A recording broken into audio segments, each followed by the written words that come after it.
सब मिथिलावासी के प्रणाम कर एक छठ मैया गीत सुनी जाए जाओ। उगा हे सूरज देव भोर भिन सर बरग केरा बेर बापूजन केरा बेर बाहो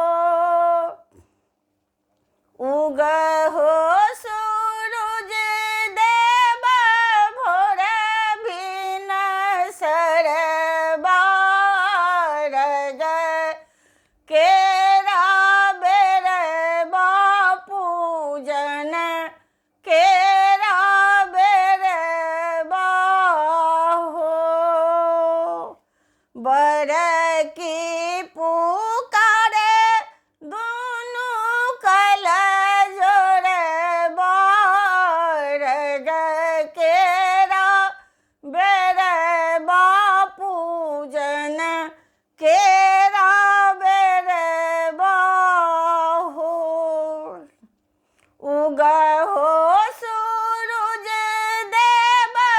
भोर भिन सर बरग केरा बेर बापूजन केरा बेर बाहो बाझिन पुकारे दुनु कल जोर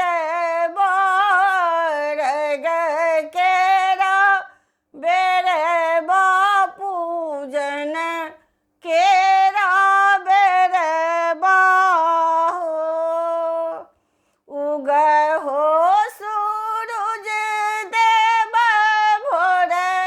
भिन सर बरग केरा बेर बापूजन केरा बेर बाहो अन्हरा पुकारे दोनों कल जोर बरग केरा बेर बापूजन केरा बेर बाहो उग हो सूरज देव भोर भिन सर बरग केरा बेर बापूजन केरा बेर बाहो निरधन पुकारे देव दुनु कल जोर बरग केरा बेर बापूजन केरा बेर बाहो उग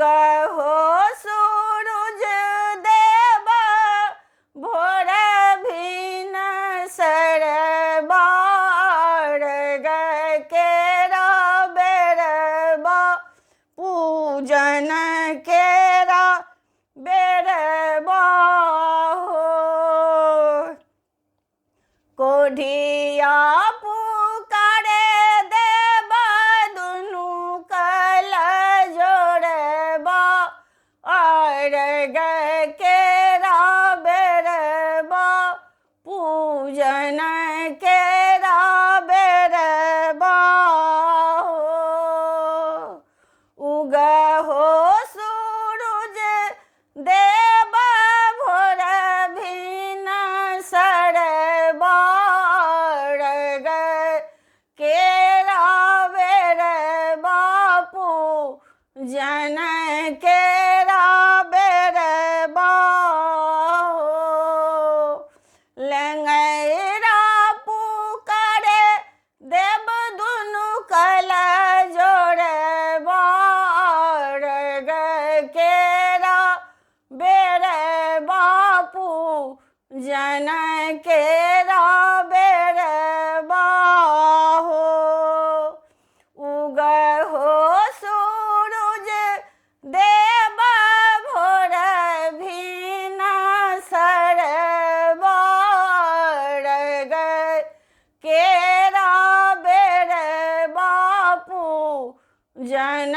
केरा बेरबा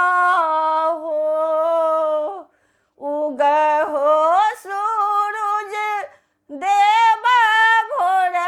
भिन सरबा